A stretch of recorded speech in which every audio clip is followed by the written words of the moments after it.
Makalah ini disusun sebagai salah satu tugas mata kuliah hadis tarbawi yang dengan dosen pengampu Bapak Riki Ahmad, SHI MSI. Baiklah, akan saya bacakan makalah yang telah saya susun. Pada bab pertama, pendahuluan. Pendidik adalah orang yang memiliki tanggung jawab terhadap peserta didiknya.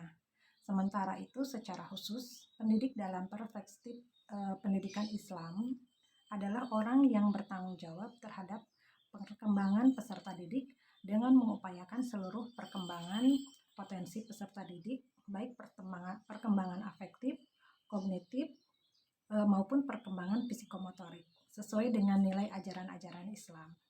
Sehubungan dengan pembahasan makalah di sini, yang akan dibahas bagian dari syarat-syarat dan sifat-sifat dari seorang pendidik. Untuk itu, ada beberapa syarat seorang pendidik, diantaranya harus beriman, harus berilmu, harus mengamalkan ilmu-ilmunya, harus adil, dan harus mempunyai niat yang ikhlas. Begitu pula dengan sifatnya. Pendidik harus mempunyai sifat sebagai berikut: lemah lembut, mempunyai kasih sayang, mengembalikan ilmu kepada Allah, memperhatikan peserta didik, dan berlaku serta berkata jujur. Yang menjadi rumusan masalahnya adalah apakah syarat-syarat menjadi seorang pendidik, kemudian bagaimanakah sifat-sifat yang harus dimiliki oleh seorang pendidik. Baiklah, hal tersebut akan dibahas di bab 2. Ya, pembahasannya. Syarat-syarat sebagai pendidik. Yang pertama, tadi sudah disebutkan, pendidik harus beriman. Sofyan bin Abdullah al-Saqafi meriwayatkan bahwa dia berkata kepada Rasulullah, "Ya Rasulullah, katakanlah kepada saya sesuatu tentang Islam yang tidak akan saya tanyakan lagi sesudah engkau." Nabi berkata, "Katakanlah saya beriman kepada Allah, lalu tetapkanlah pendirianmu." Penjelasan hadis tersebut, hadis di atas menjelaskan bahwa seorang pendidik itu harus beriman kepada Allah dengan sepenuh keyakinannya, dengan keimanan yang dimiliki oleh pendidik, sehingga bisa mengajak atau membawa anak didiknya beriman pula dengan beberapa penjelasan yang diberikan kepadanya. Kemudian analisis tarbawinya, untuk mengetahui seseorang itu taat beragama dan berkelakuan baik atau tidak ada sesuatu hal yang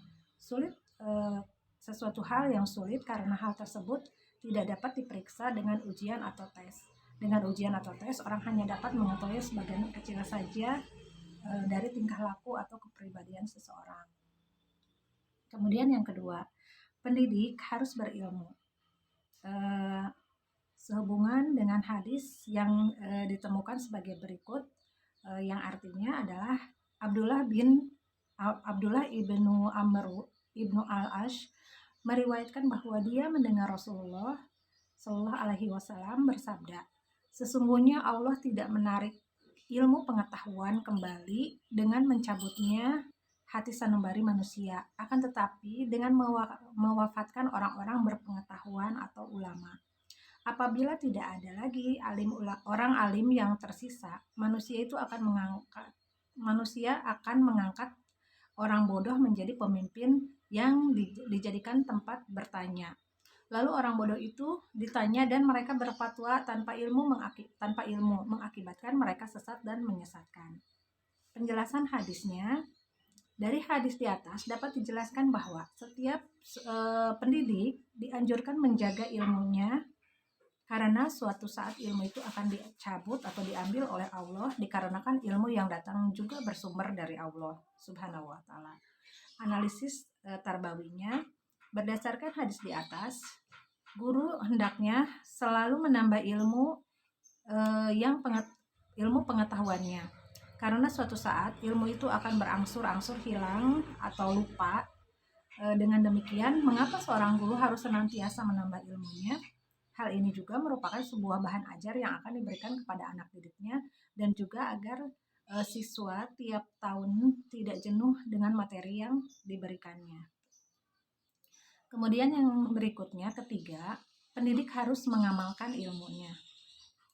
Penjelasan hadisnya artinya adalah Usamah meriwayatkan bahwa Rasulullah Shallallahu Alaihi Wasallam bersabda, seseorang akan didatangkan pada hari kiamat dan dilemparkan ke neraka. Maka usus-ususnya keluar di neraka. Ia pun berputar sebagaimana berputarnya keledai di penggilingan. Para penghuni neraka berkumpul kepadanya dan bertanya, "Wahai fulan, ada apa denganmu? Bukankah engkau dahulu memerintahkan kami untuk melakukan yang ma'ruf dan melarang kami dari yang mungkar?" Dia menjawab, "Dahulu aku memerintahkan kamu kepada yang ma'ruf, tetapi aku tidak melakukannya. Dan aku melarang kamu dari perbuatan mungkar, tapi aku mengerjakannya." Penjelasan hadisnya, dari hadis di atas dapatlah diambil sebuah pelajaran yang mana bagi seorang yang mempunyai ilmu, hendaklah diamalkan dengan penuh keikhlasan. Karena jika ilmu tersebut tidak diamalkan olehnya, maka Nabi Shallallahu Alaihi Wasallam sangat membenci orang tersebut. Betapa sangat marahnya Nabi kepada orang-orang yang tidak mengamalkan ilmu, yang sampai-sampai Nabi mengilustrasikan melemparnya ke dalam neraka dan usus-ususnya berserakan. Analisis tarbawinya adalah berhubungan dengan hadis di atas. Pemakalah mencoba menganalisis bahwa tinjauan tentang hadis ini yaitu aplikasi di lapangan maupun praktek dalam kehidupan sehari-hari. Apapun ilmu yang didapat oleh pendidik yang berhubungan langsung dengan peserta didik atau hanya untuk amalannya sehari-hari yang nantinya akan dipertanggungjawabkan kelak di akhirat. Maka dari itu, pendidik diminta agar mengamalkan ilmu yang ada pada dirinya. Berikutnya, poin keempat, pendidik harus adil. Sehubungan dengan ditemukannya hadis yang artinya dari Nu'man ibnu Bashir, ia berkata, Rasulullah Shallallahu Alaihi Wasallam bersabda, "Berlaku adillah kamu di antara anak-anakmu. Berlaku adillah kamu di antara anak-anakmu." Penjelasan hadisnya, dalam hadis ini Rasulullah menyuruh kepada para umat manusia agar senantiasa berbuat maupun berlaku adil kepada seluruh ciptaannya, terutama yang dijelaskan oleh hadis yaitu kepada anak-anak mereka. Dari hadis di atas, adanya suruhan yang keras oleh Nabi bagi para umatnya. Hal tersebut ditandai dengan pengulangan kata-kata yang terdapat dalam potongan hadis di atas. Analisis tarbawinya, adakah manusia itu adil? Bukankah hanya Allah yang mempunyai sifat adil? Ya, memang. Di dunia ini tidak ada seorang pun yang berlaku adil kecuali Allah. Tetapi yang dimaksud di sini tentu saja yang dilakukan oleh manusia bukan keadilan menurut Allah pencipta langit dan bumi. Seorang pendidik harus adil. Misalnya dengan cara memperlakukan anak didiknya harus dengan cara yang sama. Ia tidak membedakan anak didiknya yang satu dengan yang lain, misalnya dalam hal memberikan nilai atau menghukum anak didiknya. Poin berikutnya adalah yang kelima, pendidik harus berniat ikhlas. Arti dari hadisnya adalah Umar ibnu Khattab radhiyallahu anhu berkata, aku mendengar Rasulullah Shallallahu Alaihi Wasallam bersabda, tiap-tiap amal perbuatan harus disertai dengan niat. Balasan bagi setiap amal manusia sesuai dengan apa yang diniatkannya. Barang siapa yang berhijrah untuk mengharapkan dunia atau seorang perempuan untuk dinikahinya, maka hijrahnya sesuai dengan apa yang diniatkannya. Penjelasan hadisnya adalah, dari hadis di atas diterangkan bahwa segala sesuatu yang akan dikerjakan hendaknya terlebih dahulu mempunyai niat. Karena jikalau melakukan sesuatu tanpa niat, maka nantinya hasilnya tidak akan bertemu atau tidak akan sampai kepada tujuan pekerjaannya. Niat yang dimaksud di atas yaitu niat ikhlas karena Allah atau mengharapkan ridho Allah dalam melakukan sesuatu. Maka Rasulullah telah berjanji kalau berniat karena Allah akan diterimanya pahala di sisi Allah. Analisis tarbawinya adalah Bagi seorang pendidik dalam mengajarkan muridnya, seluruhnya mempunyai niat ikhlas dalam memberikan seluruh pelajarannya. Jangan karena mengharapkan upah semata, tetapi juga mengharapkan pahala dari Allah. Jika ilmu yang diajarkannya tersebut merupakan ilmu yang bermanfaat, maka amal ibadah seorang guru tersebut tidak akan terputus walaupun dia sudah meninggal dunia. Poin berikutnya, poin yang keenam, pendidik harus berlapang dada. Terjemahan dari hadis terjemahan hadisnya adalah dari Abu Musa radhiyallahu anhu. Dia berkata, seseorang bertanya kepada Nabi Shallallahu Alaihi Wasallam mengenai perkara yang tidak disukai beliau. Maka tatkala orang itu terlalu banyak bertanya, Nabi menjadi marah. Kemudian beliau berkata, tanyakan apa yang hendak kamu tanyakan. Seorang laki-laki bertanya, siapakah bapakku? Nabi menjawab, bapakmu Huzaifah. Bertanya pula yang lain, siapakah bapakku hai Rasulullah? Nabi menjawab, bapakmu Salim, hamba sahaya Saibah. Tatkala Umar bin Khattab melihat rasa kurang senang tergambar di wajah Rasulullah seolah-olah yang tidak menentu itu. Segera ia berkata, wahai Rasulullah, kami tobat kepada Allah yang Maha Kuasa dan yang Maha Agung. Penjelasan hadisnya, dari kutipan hadis di atas, tampaklah bahwa Umar radhiyallahu anhu mempunyai sifat yang penyabar. Walaupun beliau terkenal dengan pemuda yang ditakuti dan pemarah, tetapi di balik itu semua tersimpan sebuah keimanan kepada Allah, yaitu sifat penyabar. Maka bagi setiap manusia hendaklah meniru sifat dari Umar tersebut, yang pada dasarnya bagi setiap manusia normal yang beragama Islam sudah sepantasnya untuk marah karena mengencingi tempat peribadatannya. Jadi dapatlah kita ambil bahwa walau bagaimanapun kita tetap dianjurkan untuk bersabar. Jadi cerita dari sebelumnya hadis ini adalah bahwa pada suatu saat Rasulullah dengan para sahabat sedang berada di masjid, ada seorang baduy yang datang tiba-tiba ke masjid, kemudian kencing di masjid dengan tidak sopannya, sehingga beberapa sahabat marah, tetapi terlihatlah sifat penyabar Umar, Rasul kemudian ditirulah oleh Umar. Analisis tarbawinya adalah dari segi pendidikan, bahwa seorang guru harus bisa mengontrol emosinya berupa sifat penyabar.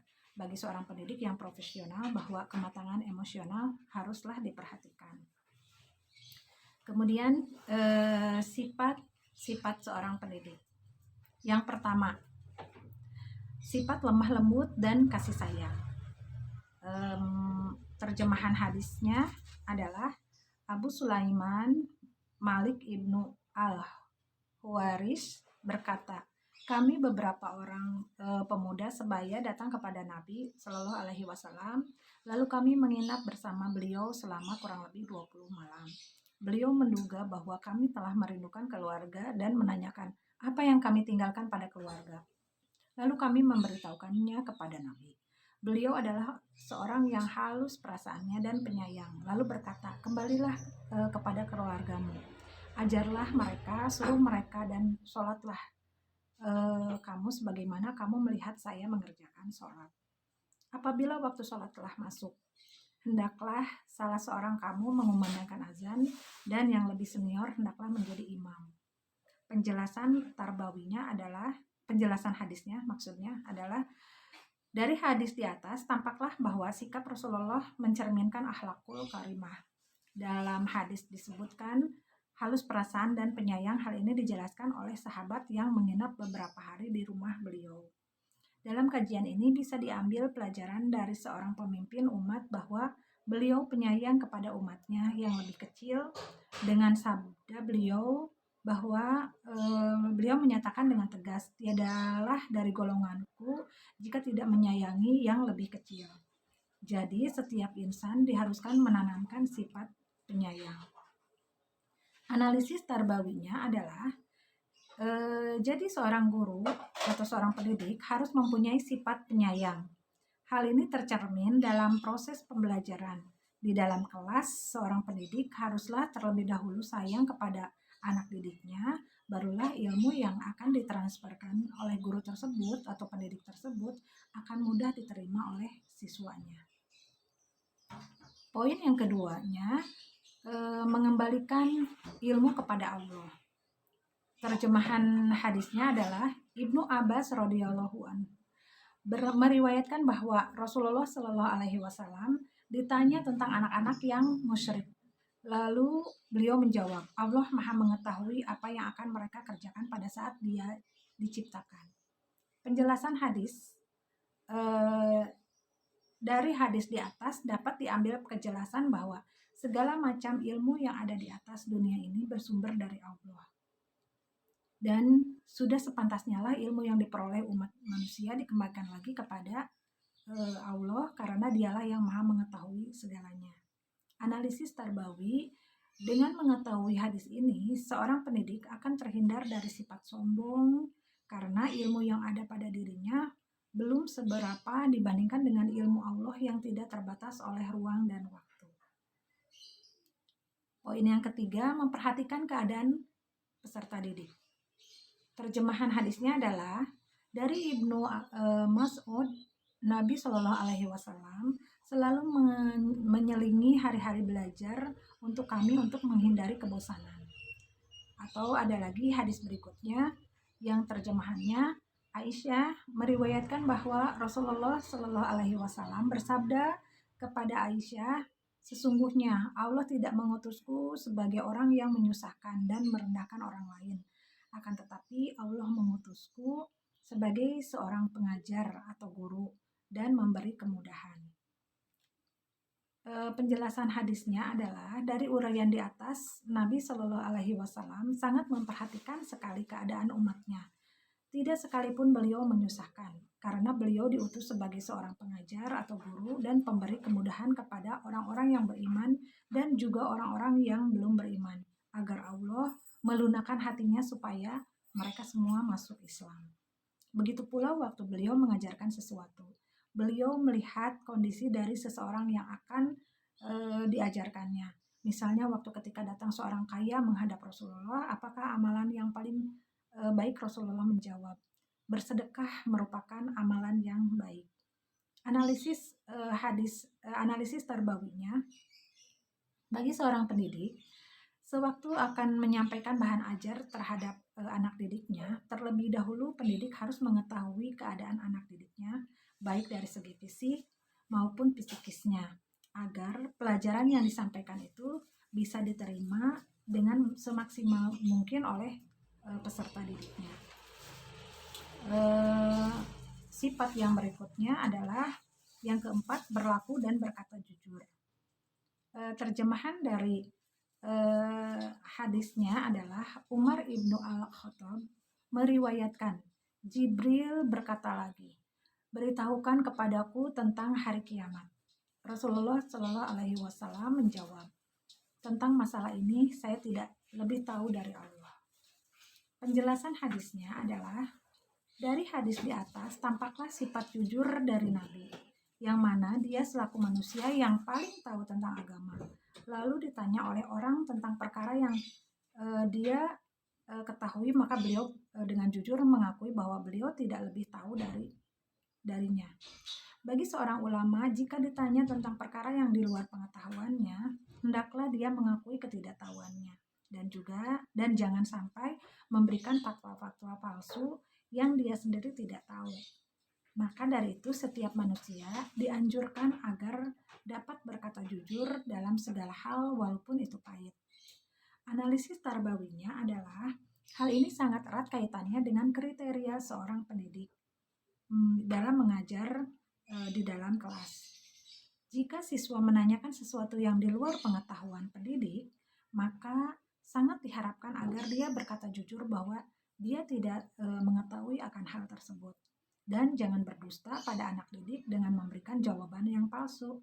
Implikasinya, jika siswa sekali merasa dibohongi, maka siswa tersebut tidak akan percaya lagi kepada gurunya sampai kapanpun. Maka dari itu, bagi setiap pendidik maupun calon pendidik, sangat diharapkan sekali agar memenuhi syarat-syarat dan sifat-sifat dari pendidik di atas yang telah diuraikan oleh saya, agar terciptanya suasana yang kondusif dan siswa bisa lebih mudah mencerna pelajaran. Nah, demikianlah makalah yang telah saya buat. Kemudian masuk pada bab penutup, yaitu kesimpulan. Berdasarkan uraian yang tadi, bahwa dapat disimpulkan satu syarat-syarat menjadi seorang pendidik yang berkompeten yaitu harus beriman, harus berilmu, mengamalkan ilmunya, mempunyai keadilan, kemudian pendidik harus ikhlas, seorang pendidik harus berlapang dada atau sabar.